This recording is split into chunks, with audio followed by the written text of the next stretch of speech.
Welcome again to Garden Wise Adventures. My name is Malie, and today is going to be one of my favorite videos because it's about a project that I have been waiting for since last year.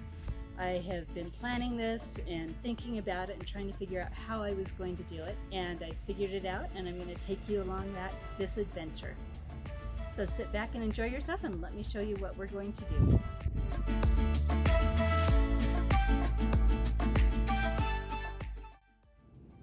So right here we have some plans that I made. Forgive my drawing, but I have been wanting a cold frame for a long time. But as you know, I have brick garden beds, and all the designs I found would not work for my garden beds. So let's talk a little bit about how I came up with these plans.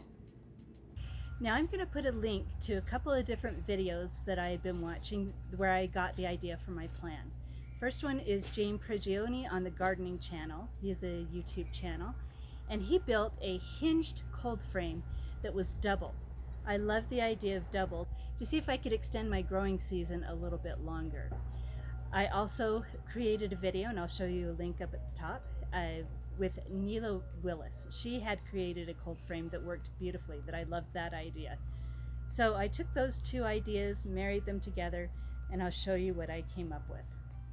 Now here are some of the materials I'm going to use, and if you look at it, it looks a little bit like I am going to be doing a irrigation project, but that is not what's going to be happening.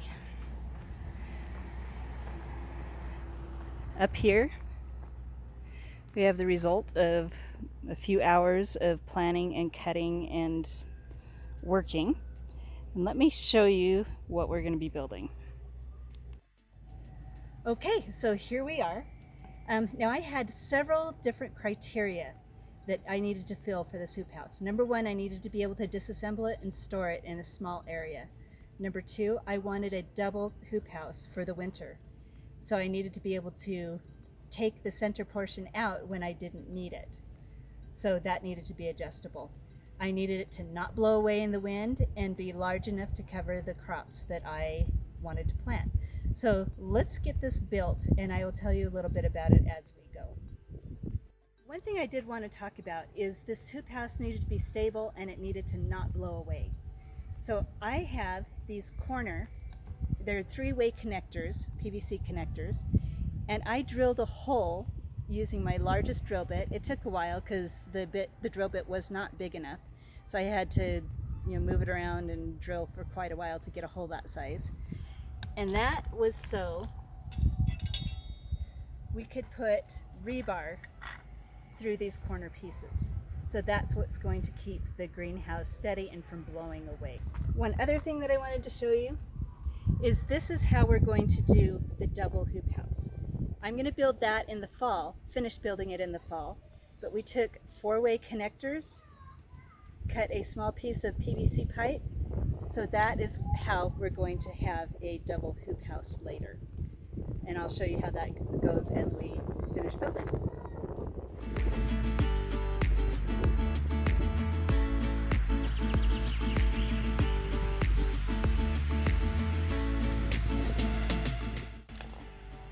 Now one other thing I needed to do before I assembled everything was to pre-drill a hole and add an eye hook. Now these eye hooks, if you watch the video I did with Neila Willis, this is where I'm going to tie the string so that we can attach the plastic to the hoop house. These are going to be facing down, just like that.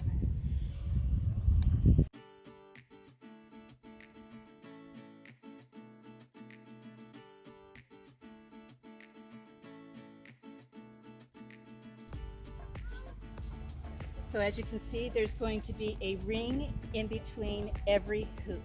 So this is where the hoop is going to attach, and this is where the string is going to attach.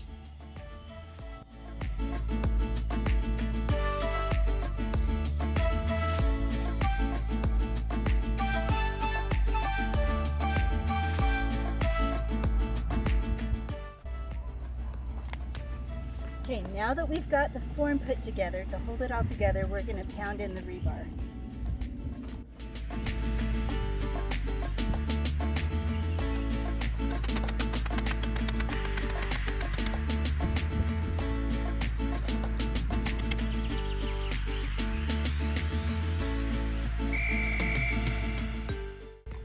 Okay, so now you see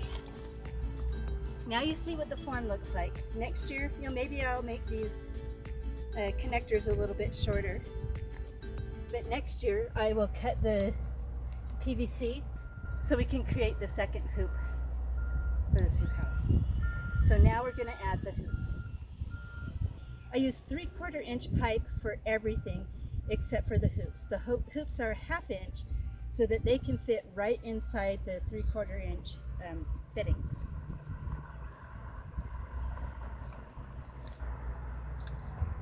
Now this is where the video from James Prigioni comes in. I have 3/4 inch 3-way connectors. I have pre-drilled them so that these are going to help stabilize the hoop house. And I'll show you how these work.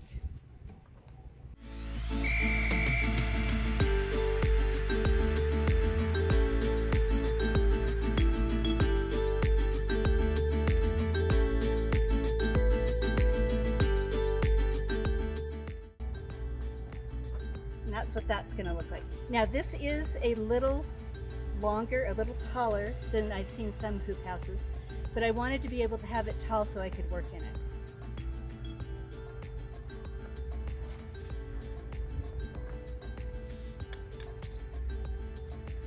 And we're going to do the same thing on the other end.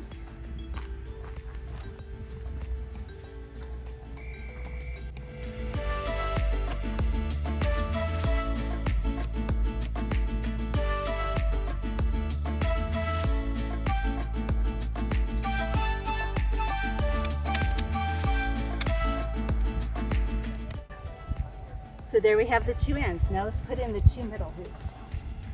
The two middle hoops are not, I'm not going to be using rebar with the two middle hoops, and I'll show you why in just 1 minute.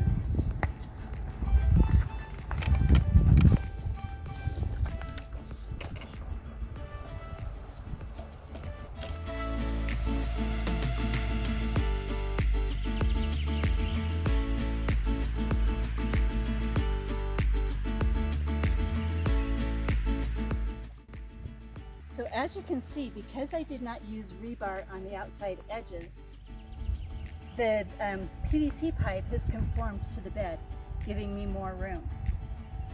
So that really made me happy. So now I'm going to show you how to stabilize these hoops because they are not stable. So we're going to use, now this came from James Prigioni's ideas. We're going to use little 1/2 inch screws, and we're going to screw in these fittings so that we can use a PVC pipe to stabilize the entire hoop house. Now I did not pre-drill the PVC pipe because it's too hard to be able to judge where that screw is going to go into.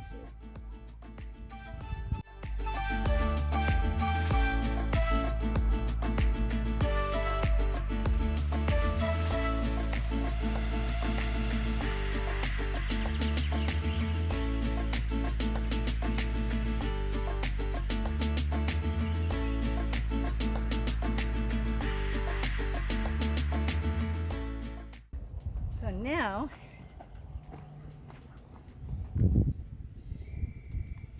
we're going to take these poles, this one,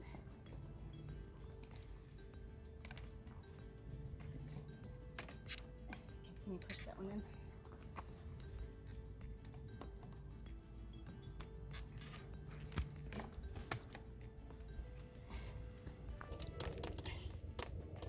Now comes another hint from James Prigioni. As you can see, these are still bowed out a little bit and they're not connected at the top. But we're going to be putting plastic over this, and I do not want screws up there because they'll cut through the plastic. So we're going to use electrical tape to tie everything together.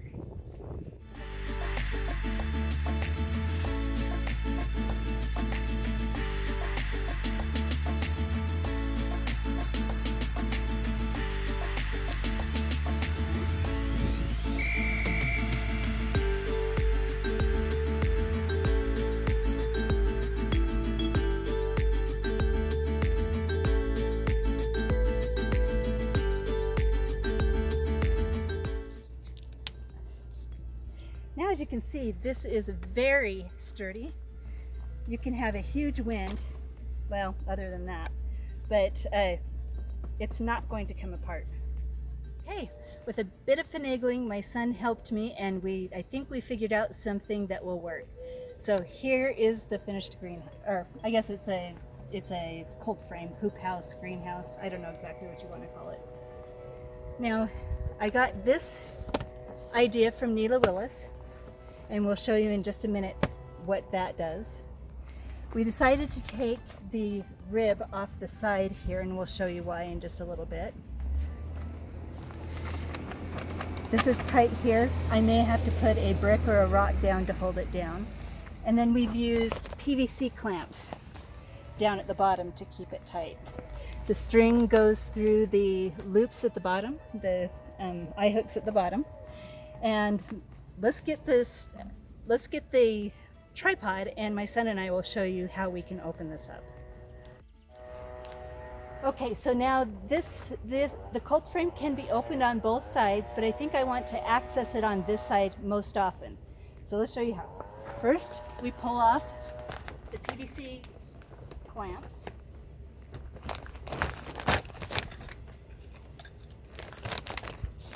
We have the plastic tucked in around the frame so it's tight.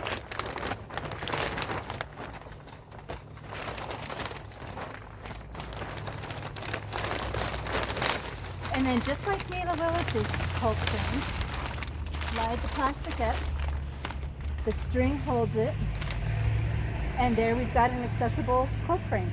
I am so excited. I get to plant my cabbages and broccoli, and I will be doing that here shortly.